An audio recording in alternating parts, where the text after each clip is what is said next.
Good morning everyone, welcome back to my channel, welcome to a new blog. আশা করি সবাই তোমরা খুব ভালো আছো। আর আজকে আমাদের ভাইজাকে হচ্ছে ডে 3 আর এখন বাজে সকাল 7টা। আজকে আমরা আরাকু ভ্যালির জন্য মানে রওনা হলাম। যে এটা তো অনেকটা দূর আরাকুটা, ওই জন্য মানে সকাল সকাল অনেকটা তাড়াতাড়ি বলেছিল বেরোতে। তো আমরা সকলে 5:30টার সময় উঠেছি আর মামামও ঠিক 5:30টার সময় উঠে গেছে। উঠে একদম রেডি হয়ে গেছে আর যেতে মোটামুটি 4 ঘন্টা লাগবে। তো অনেকটা জার্নি আছে, তো চলো তোমাদের সাথে পুরোটাই শেয়ার করব, দেখতে থাকো।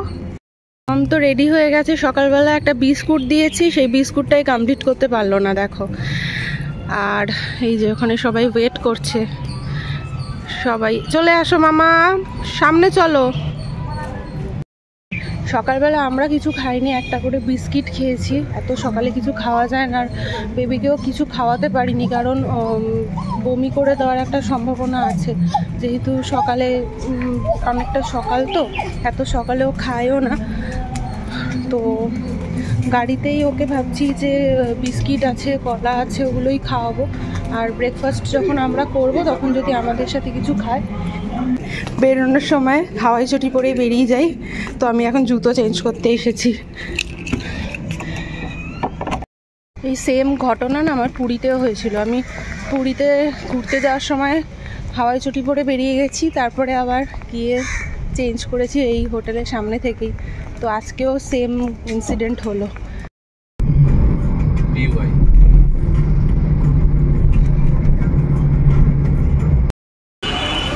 আমরা এখানে ব্রেকফাস্ট খাওয়ার জন্য দাঁড়ালাম রাস্তাতে। এটা একটা রেস্টুরেন্ট আছে, ফ্যামিলি রেস্টুরেন্ট। মাম্মামকেও এখানেই খাওয়াবো। একটা বিস্কিট খেয়েছে, ঘুমিয়ে পড়েছিল গাড়িতে। চলো। এখানে ইডলি অর্ডার দিয়েছে। মাম্মাম তুমি ইডলি খাবে? ইডলি দেখো খাই কিনা। আমাদের ব্রেকফাস্টে এসছে আজকে ধোসা। এখানে মন্দিরের কাছে আছে, আর এখানে মন্দিরে পুজো দিতে হচ্ছে। বাচ্চা মেয়েকে তিলক লাগিয়ে দিয়েছে মন্দিরে পুজো দেওয়ার জন্য। এই যে হাত সরাও, হাত সরাও, হাতে লেগে গেছে।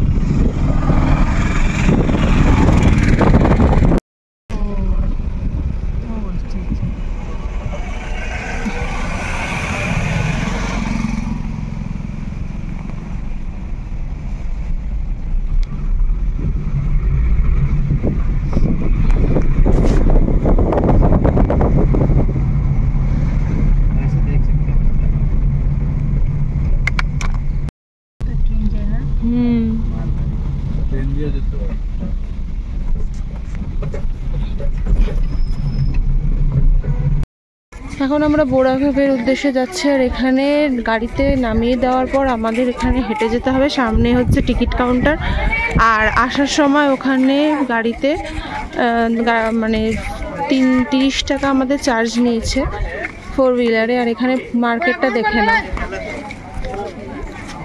চারিদিকে হচ্ছে কিছু জিনিস বিক্রি হচ্ছে। সামনে পাহাড়।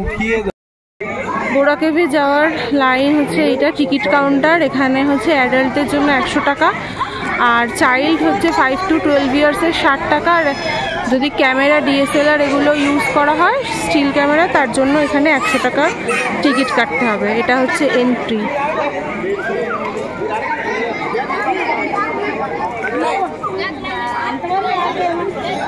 এদিকে রয়েছে মার্কেট, এখানে কিছু জিনিসপত্র পাওয়া যাচ্ছে, বাঁশের বেশিরভাগই জিনিস। পরে এগুলো দেখাচ্ছি তোমাদের। আর এখানে মাম্মাম তো ঘুমিয়ে পড়েছে একদম।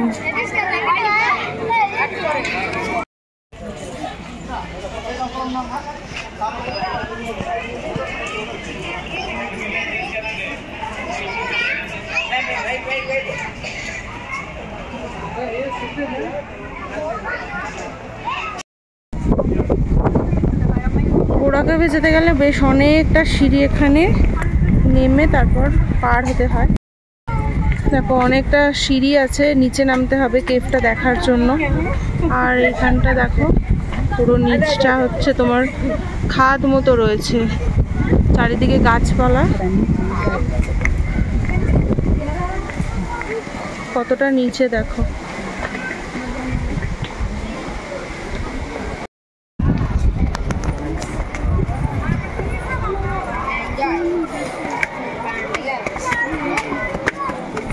ইন ডিটেলসে সব কিছু লেখা আছে দেখো।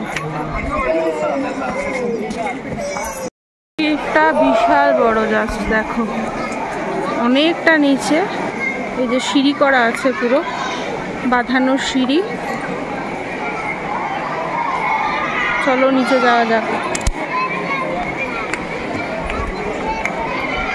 তো বোরা গুহাটা হচ্ছে ভারতের দীর্ঘতম গুহা, আর এটা হচ্ছে প্রাকৃতিকভাবে সম্পূর্ণভাবে সৃষ্টি হয়েছে, যেটা 300 মিটার চওড়া আর 40 মিটার গভীর, আর গুহাটা হচ্ছে 200 মিটার দীর্ঘ। ভাবা যায় কত বড় গুহা।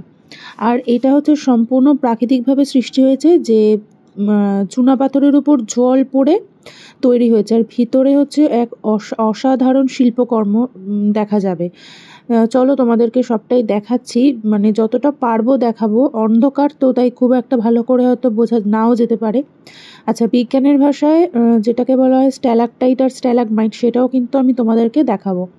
এটা হচ্ছে লক্ষাধিক বছর ধরে এইসব শিল্পকর্ম তৈরি হয়েছে। ভূতাত্ত্বিকদের মতে প্রায় 10 লাখ বছর আগে সৃষ্ট গুহার মধ্যে দিয়ে একসময় নদী বয়ে যেত। এবার নদীর পথটা যখন পরিবর্তন হয়, তখন পরিবর্তন হয়ে চুনাপাথরের বিশাল যে দেওয়াল, সেই দেওয়ালের ফাঁক ছিল, ফাঁকের মধ্যে দিয়ে জল ফোঁটা ফোঁটা পড়ে প্রাকৃতিক নিয়মে বিভিন্ন ধরনের মূর্তি তৈরি হয়েছে। এবার স্থানীয়দের বিশ্বাস যে রাম লক্ষ্মণ যখন বনবাসে গেছিল, এই বনবাসে যাওয়ার সময় কিন্তু এখানে থেকেছেন। প্রায় 120খানা সিঁড়ি বেয়ে কিন্তু এই গুহায় নামতে হয়। আর এই যে এটা হচ্ছে স্ট্যালাকটাইট, যেটা ওপর থেকে নিচে নেমে আসে, সেটা হচ্ছে স্ট্যালাকটাইট। দেখো ভর্তি প্রচুর স্ট্যালাকটাইট আর স্ট্যালাগমাইট গুহার মধ্যে রয়েছে। এটা 1807 সালে ব্রিটিশ ভূতাত্ত্বিক উইলিয়াম কিং আবিষ্কার করেন। শতাব্দী প্রাচীন এই গুহাটা। এটা হচ্ছে দেখো ডাইনোসরের মাথার মতো দেখতে তৈরি হয়ে গেছে। জানি না কতটা বুঝতে পারছো, একটু ভালো করে লক্ষ্য করলে বুঝতে পারবে, পুরো ডাইনোসরের মাথার মতো লাগছে। আর এই গুহাটি পর্যটকদের কাছে কিন্তু পরিচিত লাভ করে 8এর দশকে। গুহাটা অনেক বড়, প্রচুর ভিড়ও ছিল। যতটা পেরেছি ঘোরার চেষ্টা করেছে। আর অনেক সিঁড়ি বেয়ে যেহেতু নামতে হয়েছে, অন্ধকার, তাই হয়তো সবটা পুরোপুরি ক্যামেরায় কভার করা সম্ভব হয়নি। যতটা পেরেছি ততটা করেছি। এখানে কিন্তু বিভিন্ন রকম জীবাশ্ম দেখতে পাওয়া গেছে, বিভিন্ন রকম কোয়ার্টজের সন্ধান পাওয়া গেছে। আরও বৈজ্ঞানিকদের মতে অনেক কিছুই পাওয়া গেছে, যেগুলো হয়তো সবটা আমিও আর কি জেনে উঠতে পারিনি বা দেখে উঠতে পারিনি। তো এইখানে দেখো বিভিন্ন রকম এই যে চুনাপাথরের দেওয়ালে জল পড়ে বিভিন্ন রকম ভাঁজের সৃষ্টি হয়েছে, দেখতেই পাচ্ছ। এখানে লক্ষ্য করলে দেখতে পাবে যে দেওয়ালের গুহার মধ্যে এই ফাটল তৈরি হয়েছে, ভালোভাবে স্পষ্টভাবে বোঝা যাচ্ছে। আর প্রচুর স্ট্যালাকটাইট স্ট্যালাগমাইট রয়েছে। এই যেখানে যেমন স্ট্যালাকটাইট রয়েছে, এখানে কিছু কোয়ার্টজ রয়েছে, যেগুলো অন্ধকারে হয়তো খুব একটা ভালো করে বোঝা যাচ্ছে না, সামনাসামনি দেখলে আরও ভালো করে বোঝা যেত। আর এখানে হচ্ছে জীবাশ্ম রয়েছে প্রচুর। আর এই যে দেখতে পাচ্ছ শিরদাঁড়ার মতো রয়েছে জীবাশ্ম, মানে বিভিন্ন আকৃতি নিয়েছে। এটাকেই বলা হয়েছে শিল্পকলা, মানে শিল্পীরা যেরকমভাবে তৈরি করে আর কি। আমরা বোরা কেভ থেকে বেরিয়ে একটু এগিয়ে বাঙালি মানে খাবারের হোটেল আছে, ওখানে এসেছি খেতে। খাবার এখনো দেয়নি, আজ প্রচণ্ড টায়ার্ড লাগছে, মানে মামামেরও কিছু খাওয়া হয়নি, যে বসে আছে।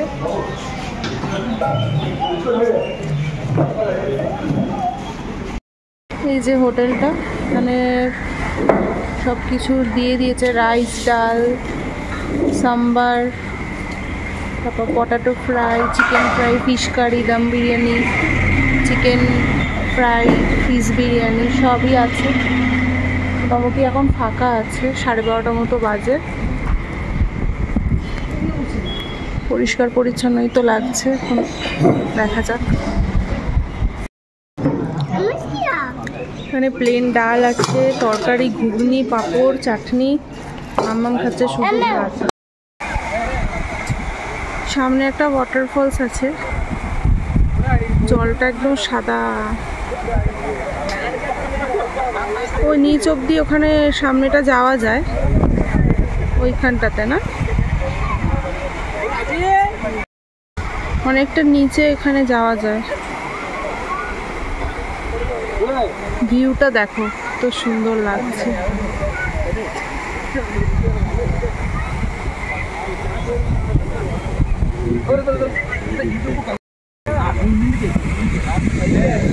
সামনে পাহাড় আর এখানে জঙ্গল, ভিউটা কি সুন্দর লাগছে দেখো। আর এইদিকে আছে একটা ওয়াটারফলস, ও একটা বড় না ওয়াটারফলসটা।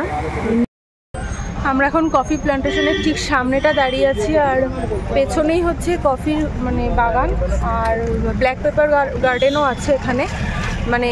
আর সামনেটা হচ্ছে তোমার এখানে সব স্টলে সমস্ত কিছু এই যে বিক্রি হচ্ছে। এখানে ন্যাচারাল টারমারিক, তারপর ব্ল্যাক পেপার, সমস্ত কিছু ন্যাচারাল পাওয়া যাচ্ছে। আর কফিগুলো খেতে কিন্তু খুব দারুণ। অলরেডি ও মানে এটা আমার, ওর খাওয়া হয়ে গেছে, আমি জাস্ট মানে খাচ্ছিলাম, টেস্টি ছিল কফি।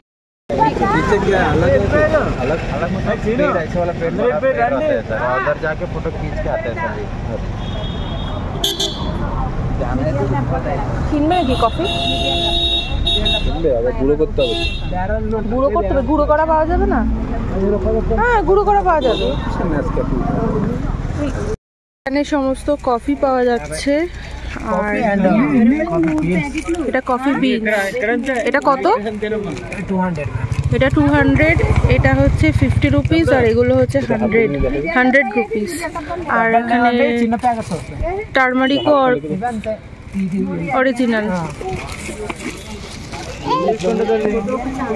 একদম অরিজিনাল কফি বিনস। এই যে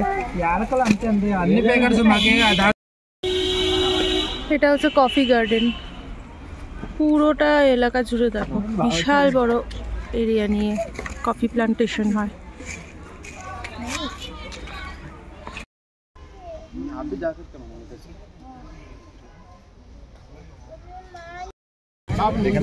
এটা হচ্ছে গালিকোন্ডা ভিউ পয়েন্ট, দেখো অসাধারণ অসাধারণ সুন্দর।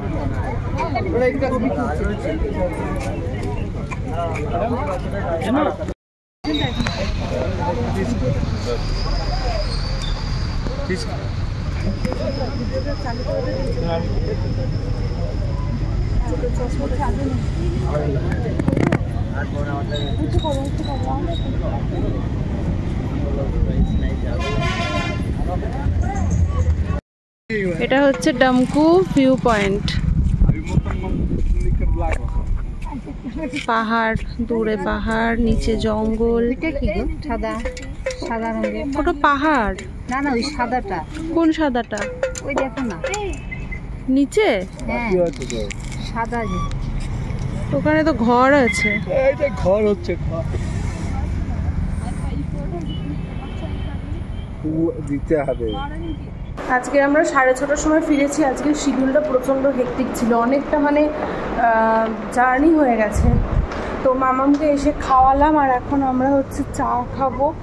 রাস্তাতে অনেক কিছু খাওয়া হয়েছে টুকটাক করে। এখন 7:45 মতো বাজে। এই যে দুষ্টুমি করছে।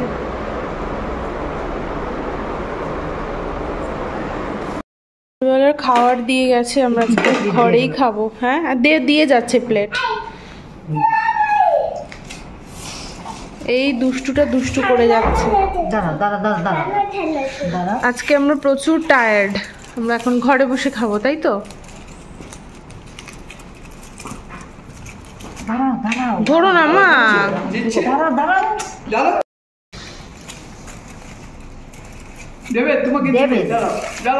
এখানে স্যালাড দিয়েছে, এটাতে মনে হচ্ছে ডাল আছে, এইটাতে ডাল আছে, এটা হচ্ছে মটর পনির। রুটিটা অ্যাকচুয়ালি দেখো, রুটিটা ঠিকঠাক নিশ্চয়ই দিয়েছে, হ্যাঁ ঠিক আছে।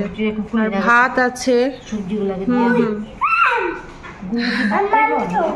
রুটি খাবে, ভাত একটু থাকলে যদি খায়। রুটিটা আজকে ঠিক দিয়েছে, ফুলকা, এখানকার রুটিকে বলে ফুলকা।